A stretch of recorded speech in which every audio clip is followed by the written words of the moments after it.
अस्सलाम वालेकुम प्यारे नाजरीन। आप देख रहे हैं मतलूब उड़ाइच ऑफिशियल और मैं मतलूब उड़ाइच आपसे मुखातिब हूँ। जनाब, सियाने सच कहते हैं, सियासत का कोई दिल नहीं होता, ये सिर्फ दिमाग, और वो भी शैतानी दिमाग से सोची जाती है। इसके मंसूबे, इसके वादे और इसकी कस्में बेएतबारी होते हैं। बिल्कुल उसी तरह जैसे यूरोप में मुख्तलिफ कंट्रीज़ के मतलब ये मशहूर है कि औरत और मौसम का कभी इत्बार नहीं किया करते, इसी तरह सियासत का भी कोई इत्बार नहीं होता। ये ऊँट कौन से कल बैठे, कौन सी तरफ लुढ़क जाए, ये आप कुछ नहीं कह सकते। आज जो नज़र आ रहा है वो कल कहीं और नज़र आएगा या डूब जाएगा। बिल्कुल इसी तरह जिस तरह आज के उफक पर, अभी आज के उफक तक जो सितारे बने चमक रहे थे, आज वो बुझते हुए चिरागों की तरह टिमटिमा रहे हैं। जी, मेरी मुराद उन्हीं दोस्तों से है जो मेरे भी दोस्त, आप में से भी शायद किसी के दोस्त, जिन्हें बहुत ज़्यादा शौक़ है दुनिया भर में दोस्त के ज़माने का, और याराना यार का तड़का भी लगाते हैं इस पंजाबी लफ्ज़ का। जनाब आसिफ अली ज़रदारी साहब, जो मेरे जेल के साथी भी इकट्ठे रहे, उन्हीं के केस में था और उन्हीं के साथ रहा। तो उनके आज वो सदर दूसरी दफ़ा, पहले भी सदर पाकिस्तान बने, शहीद मोहतरमा बेनज़ीर भुट्टो की शहादत के सदके, और अब फिर उसी शहादत के सदके फिर दूसरी दफ़ा सदर ममलकत बने। और उनका हाल ये है कि वो, इसमें कोई शक नहीं कि मोरे कहाँ पे खेलने हैं और कहाँ खिलाने हैं, ये उन्हें पता है। ये यारों के यार वाली गल ज़रा जचती नहीं आप जनाब पे। ठीक है, जिसके साथ बैठ के मिल के खाया हो, पिया हो, एक दूसरे का नमक खाया हो, एक दूसरे की हया होती है, और हम तो पंजाबी हैं। मैं नहीं कहता कि सिंधियों में हया नहीं होती, बलोचों में हया नहीं होती, या पठानों में, या कश्मीरियों में, या गिलगित बल्तिस्तानियों में वफा नहीं होती, या यारी नहीं होती, या सब में होती है। लेकिन अच्छे बुरे इंसान आपको हर जगह मिल जाते हैं। तो आज जनाब वो जिनके सदके उनको मिला, वो कभी वो ये भी कहा करते थे बड़ी तरंग में आके कि हम तो जाने वाले नहीं हैं, ये लोग जाने वाले 3 साल के बाद चले जाते हैं, 5 साल के बाद चले जाते हैं, हमने यहीं रहना है। और फिर 8 से 8 खड़काने की बात किसने की थी? तो ज़रदारी साहब के मतलब आजकल ये हवा बड़ा गर्म है कि उनके जाने की तैयारी है। शायद इसकी एक बड़ी वजह उनकी सेहत, उनकी गिरती हुई सेहत या गिरती हुई साख, दोनों ही काबिल तवज्जो है और तवज्जो की मुस्तहिक हैं। ख़ास तौर पर उनकी गिरती हुई सियासी साख, जबकि उनके मुकाबले में पर तोड़ रहे हैं जुल्फ़िकार अली जूनियर, जुल्फ़िकार अली भुट्टो जूनियर, फातिमा भुट्टो। सिंध में उन्हें टफ टाइम देने के लिए पहली दफ़ा میدان میں بس اترنا ہی چاہ رہے ہیں، بلکہ اتر چکے ہیں۔ یہ ایسے تو نہیں سب کچھ ہوا۔ بھٹو کی وفات کے 50 سال بعد اور مرتضیٰ بھٹو کی وفات کے تقریباً یہ 28 سال بعد، 29 سال بعد، یہ ایسے یکدم ایسے اچانک تو یہ سب کچھ نہیں ہو گیا۔ بہت سا پانی پلوں کے نیچے سے گزر چکا ہے، بہت سے منصوبے کامیاب ہوئے، بہت سے منصوبے فلاپ ہوئے، بہت سی سازشیں رنگ لائیں، بہت سی سازشوں کا گلا گھونٹ دیا گیا۔ لیکن وہ کہتے ہیں نا کہ سولاں دے منہ لمے ہوندے نے۔ اور یہ آپ کو میں بتا دوں، اب کی بار زرداری صاحب اور ان کے حواریوں کا واسطہ اور لوگوں سے پڑا ہے، جنہوں نے ان کو اپنے مقاصد کے لیے استعمال بھی کیا، ترقیاں بھی لی، پھر ان سے جو ہیں وہ ایکسٹینشن بھی لی، مراد بھی لی، ترامیم بھی کروائیں، گندا کیا سیاست میں ان کو۔ آج پیپل پارٹی پورے ملک میں اپنے ہی دوستوں کو، اپنے ہی عہدے داروں کو، وہ پارٹی جس کی مرکزی کمیٹی کا مجھے ممبر ہونے کا اعزاز حاصل تھا، لیکن محترمہ شہید بے نظیر بھٹو کے زیر سایہ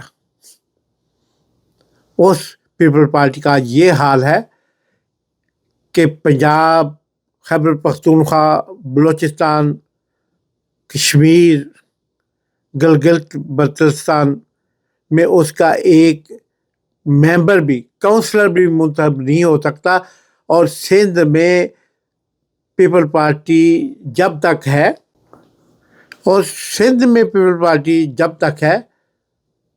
جب تک پیپل پارٹی گورنمنٹ میں ہے، حکومت میں ہے، جب تک شرجیل میمن جیسے لوگ اور قادر پٹیل جیسے لوگ جب اسمبلیوں میں آ کے بھی بدماشی کرتے ہیں، اور جب تک یہ لوگ ہیں جنہیں کل پیپل پارٹی کا پتہ ہی نہیں تھا، پیپل پارٹی کا حصہ ہی نہیں تھے بھی تو کہیں جیب کترے ہوں گے کراچی کے، پارٹی میں ان کا کوئی عہدہ نہیں تھا جب ہم جیسا لوگ پارٹی میں تھے۔ تو جناب اس کے بعد اب کیا ہے؟ اب وہ کہتے ہیں کہ کھڑک سنگھ کے کھڑکنے سے کھڑکتی تھی کھڑکیاں، اب کھڑکیوں کے کھڑکنے سے کھڑکتا ہے کھڑک سنگھ۔ میرا پیپل پارٹی سے میں ذہنی طور پہ آج بھی ذوالفقار علی بھٹو کا فالوور ہوں، شہید کا۔ میں شہید محترمہ بے نظیر بھٹو میری سیاسی استاد ہے، مجھے آج بھی یہ کہنے میں کوئی حرج نہیں ہے، مجھے پراؤڈ ہے یہ کہتے ہوئے کہ میری تربیت شہید محترمہ بے نظیر بھٹو نے کی اپنی زیر نگرانی، اور مجھے یہ فخر حاصل ہے۔ لیکن ناظرین، اس کے ساتھ جو ٹک ٹاکر پروگرام ہوا، جو جناب شہباز شریف صاحب کا جو حال ہوا، جو نواز شریف صاحب کا ہوا، وہ کہتے ہیں نا وہ گھر کا نہ گھاٹ کا، وہ کبھی اڈیالہ آنے کے لیے بیقرار پھرتے ہیں، کبھی لندن جا کے بھی انہیں چین نہیں آتا، وہاں بھی ایک وہ یان علی پتہ نہیں کیا لڑکے کا نام ہے پی ٹی آئی کا، وہ انہیں بیچارہ ایک لڑکے کے ہاتھوں مجبور ہے۔ ویسے تو وہ بہت کچھ کر لیتے ہیں، لیکن کر وہاں لیتے ہیں جہاں پیسہ چلتا ہے، اور جہاں پیسہ نہیں چلتا وہاں ان کا کوئی کبوتر اڑ کے فضا میں نہیں جاتا، وہاں وہ بے بس ہوتے ہیں۔ بیٹی نے بڑے جتن کیے بابا کو بچانے کے، بیٹی نے بڑے جتن کیے بھائیوں کو بچانے کے، لیکن بیٹیاں تو آخر بیٹیاں ہوتی ہیں، وہ بیچاری کچھ نہیں کر سکی۔ وہ 2-3 اپنے جیسی तलाक याफ्ता और प्रोफेशनल तलाक याफ्ता ख़वातीन के घेरे में ऐसी फंसी कि उन्हें कुछ होश ही नहीं आने दिया गया, उन्हें कुछ करने ही नहीं दिया गया। उन्हें बस सूटों पे, मेकअप पे, सर्जरियों पे और बस इसी धंधे पे लगा दिया गया, फोटो सेशंस के धंधे पे। वरना नवाज शरीफ की बेटी थी, एक आध मोटरवे तो बनाई जाती। हाँ, उसने बनाना क्या था? पूरा पंजाब इस वक्त ऐसे गज़ा बना हुआ है, पूरा पंजाब इस वक्त ऐसे जैसे हिज़बुल्लाह पे बमबारी की इसराइल ने, जैसे गज़ा पे बमबारी की, ऐसा पूरा पंजाब, मैं कहता हूँ डस्का से लेकर सादकाबाद तक और सादकाबाद से लेकर अटक के पुल तक, पूरा पंजाब, हर बाजार टूटा हुआ है, हर थड़ा टूटा हुआ है, हर मकान टूटा हुआ है, हर गली टूटी हुई है, हर मोहल्ला टूटा हुआ है, हर कूचा टूटा हुआ है। और इस टूटे हुए पंजाब का नाम रोशन कर रही हैं मोहतरमा मरियम नवाज साहबा। फिर उन पे जो इल्ज़ामात, उनके अपने शोहर के नामदार जनाब सब कैप्टन सफदर साहब के इल्ज़ामात, वो धीरे धीरे वो कभी कभी कुछ बात सच्ची भी कह जाते हैं बेचारे, जैसे भी हैं आदमी मासूम ही लगते हैं मुझे। आगे दिलों के हाल तो खुदा जानता है, वो तो मरियम साहबा हमसे बेहतर जानती होंगी, लेकिन वो बात सच्ची कह जाते हैं। तो मरियम साहबा ने बहुत कोशिश की, मिलिट्री से तल्लुकात इस्तवार किए मुल्क की मफाद की खातिर। फिर इनको तो और मिल जाते हैं लोग, अब मिलिट्री को अपने अंदर से ही एक कैप्टन साहबा मिल गई। अब उन्होंने कैप्टन साहब को उस टिक टाक वज़ीर आला पे ज़्यादा तरजीह दी, क्योंकि उस वज़ीर आला के, उस सीएम के आगे भी एम्बिशियस थे, वो आगे भी कुछ इससे बढ़ के ओहदा लेना चाहती थी, वज़ीर आज़म बनना चाहती थी। तो मिलिट्री तो इतना सब कुछ अफोर्ड नहीं कर सकती, मिलिट्री ने तो मिल बांट के खाना होता है, उसने सियासतदानों को भी देना होता है, उसने इस्टेब्लिशमेंट ने ब्यूरोक्रेट्स को भी देना होता है, उन्होंने बाहर मुल्क के अंदर भी बांटना होता है, मुल्क से के बाहर भी बांटना होता है, मुल्क के अंदर भी कुछ बनाना होता है, मुल्क के बाहर भी कुछ बनाना होता है। तो वो सारा कुछ अगर मरियम नवाज शरीफ साहब के हवाले कर देंगे तो बेचारे वो कौन सी विकेट पे खेलेंगे, कौन सी पिच पे खेलेंगे? तो प्यारे नाजरीन, ये थे वो नाजुक लम्हात जिनसे मैं डरता था कि ये आने वाले हैं, कब आएंगे।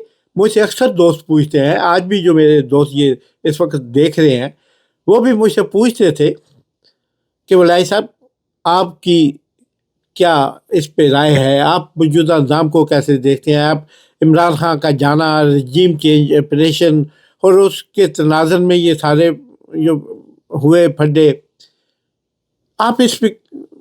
तो मैं अपनी राय को थोड़ा थोड़ा आवाम के सामने पेश करता आ रहा हूँ पिछले चंद महीनों से, कुछ अरसे से।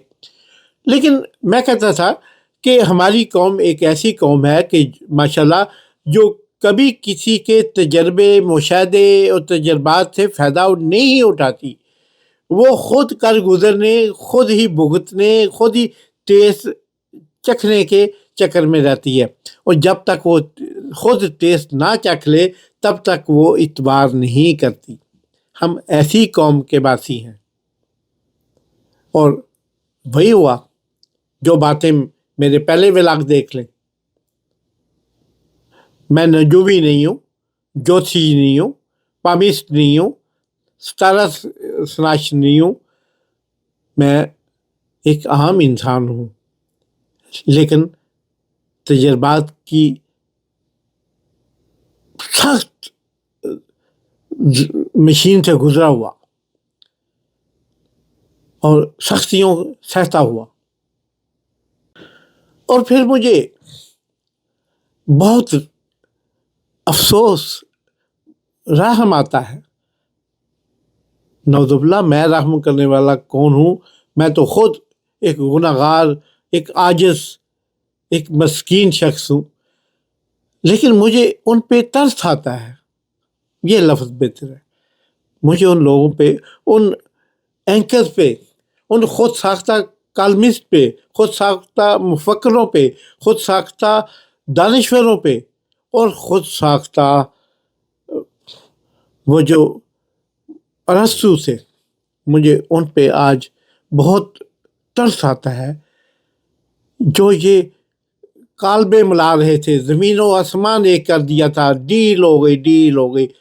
अडियाला के दरवाजे खुल गए, सुबह सुबह ये हो गया, शाम ये हो गया, आज जुमा ये काम करेगा, आज हफ्ता ये काम करेगा, आज मंगल ये काम करेगा, बुध ये काम करेगा, आज जुमेरात भी जुमा हो गई, हफ्ता भी इतवार हो गया। ऐसी ऐसी छोड़ते, ऐसी ऐसी इनकी मंतकें अवाम को, 29 करोड़ अवाम को बेवकूफ़ बना के एक मदारी की तरह डुगडुगी पकड़ी हुई है और डुगडुगी बजा रहे हैं, और डुगडुगी बजाते बजाते अपना मंजन बेचना चाह रहे हैं। वो मंजन क्या है? चंद हज़ार व्यूज़ की खातर, चंद हज़ार व्यूज़ की खातर, चंद टके यूट्यूब से कमाने की खातर कौम को एक अजीब से ट्रक की बत्ती के पीछे लगाया हुआ है। आज अडियाला के दरवाजे खुल गए, सुबह सुबह। रात को अडियाला में क्या हुआ? आज ज़मान पार्क के सफाइयाँ शुरू हो गई, आज बनी गाला में सफाइयाँ शुरू हो गई, घास की कटाई शुरू हो गई, रंगो रोगन हो गया, नए कलीन आने शुरू हो गए, टाइलें लगना शुरू हो गई, ये हो गया। और अजीब, मैं कहता हूँ ये यार, ये इन लोगों को तो कोई मरसिया ख्वान होना चाहिए, इन लोगों को तो कोई कहीं मजलिसें पढ़नी चाहिए। ये सहाफ़त छोड़कर, ये एंकरी छोड़कर इन लोगों को तो कोई ऐसा धंधा करना चाहिए। बसों में इन्हें चढ़ के मंजन बेचने की क्या ज़रूरत है? ये लोग डील हो गई, कभी डील हो गई, कभी किसी को डील पे के पीछे लगाते, कभी किसी को डील के पीछे लगाते, और डील के चक्कर में इन्होंने बहुत से लोगों को जलील कर दिया। और खुद उन्हें कोई शर्म है नहीं। रोज़ नहीं एक नई तोता कहानी सुना देते हैं, रोज़ एक नया किस्सा सुना देते हैं, और फिर इनको शर्म नहीं आती। बंदा अभी 24 घंटे में चौथा व्लॉग कर रहा हो तो बंदा कैमरे के सामने आके बंदा शर्मिंदा सा नज़र आता है अपने मोअज़्ज़ज़ जो है नाजरीन उनके सामने, अपने देखने, सुनने और समझने वालों के सामने। जब बंदा बैठ के कल कह रहा है कि गेट खुल गया, अब बस आज ही चले जाएंगे, आज ही वो हो जाएगा, आज ही जुलूस लेने पहुंच गया, उनकी बहनें उन्हें वसूल करने अलीमा खां साहबा पहुंच गई, तो इस किस्म की छोड़ रहे हैं पिछले कुछ दिनों से। वो भी अब आके इस तरफ अब देख रहे हैं, जरदारी साहब जा रहे हैं, नवाज शरीफ साहब आ रहे हैं, फलां जा रहा है, चौधरी नसार आ रहा है। यार, कौम को इस दलदल से कब निकालोगे? क्या कसूर है मेरे मुल्क का? क्या कसूर है इस वतन पाकिस्तान के उस गरीब आवाम का जो कुचले हुए हैं महंगाई की चक्की में, जो तरमीमों के पास होने के चक्कर में मुसलसल जिंदगी के हर कदम पे फेल हो रहे हैं? उन लोगों का क्या बनेगा जिनके घर बिजली का बिल अदा करने के लिए पैसे नहीं है और खुदकशियों कर रहे हैं? एक एक हफ्ते में 2-2 दर्जन लोग एक एक सूबे के अंदर खुदकशियां कर रहे हैं। कभी सुना था कि जापान का खुदकशियों में पहला नंबर है। मैशत के एतबार से नहीं, मैशत की वजह से नहीं, इकॉनमी की वजह से नहीं, बल्कि उनकी ज़हनी प्रॉब्लम की वजह से। लेकिन पाकिस्तान में बिल نہ اتار سکنے کی وجہ سے، بچوں کو روٹی نہ کھلا سکنے کی وجہ سے، کسی اگر گھر کے فرد کا آپریشن یا میڈیکل پرابلم ہو گئی ہے تو اس کی وجہ سے وہ افورڈ نہ کر سکنے کی وجہ سے خودکشیاں ہو رہی ہیں، چوریاں ہو رہی ہیں، ڈاکے ہو رہے ہیں، چھینا جھپٹی ہو رہی ہے پورے پاکستان کے اندر۔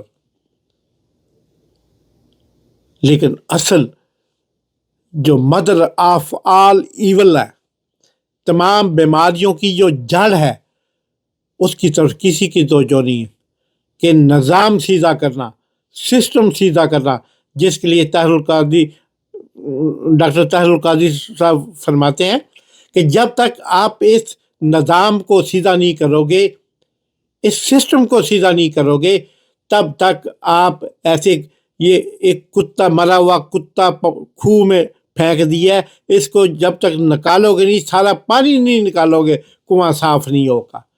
لہذا اب نیا کنواں کھودنے کی ضرورت ہے ان سب کے لیے، کیونکہ پرانا کنویں میں تو کتا پڑا ہوا ہے مرا ہوا، اس سسٹم کے اندر مرا ہوا کتا، سسٹم کا مرا ہوا کتا اس کنویں میں پڑا ہے، اس کو نکلنا ہے بس، یا اس کنویں کو بند کر کے نیا کنواں کھودو پانی کے لیے، اگر پانی چاہتے ہو تو، زندگی چاہتے ہو تو، فیوچر چاہتے ہو اپنے بچوں کا، اپنی قوم کا، تو ہاں تو باہر آئے گا، اس میں کوئی شک نہیں ہے۔ بین الاقوامی سطح پہ جو ہو رہا ہے، اندرونی محاذ پہ جو کچھ ہو رہا ہے، سب کے سامنے ہے، چیزیں ہوں گی۔ عمران خان باہر بھی آئے گا، لیکن اس طرح نہیں جس طرح یہ روز اٹھ کے جوجھ مجوج کی طرح صبح صبح شروع ہو جاتے ہیں، شام ہوتی ہے تو چند گھنٹے وقفہ پھر شروع ہو جاتے ہیں، ایسے نہیں۔ عوام کو یہ پتہ ہونا چاہیے عمران خان ضرور باہر آئیں گے۔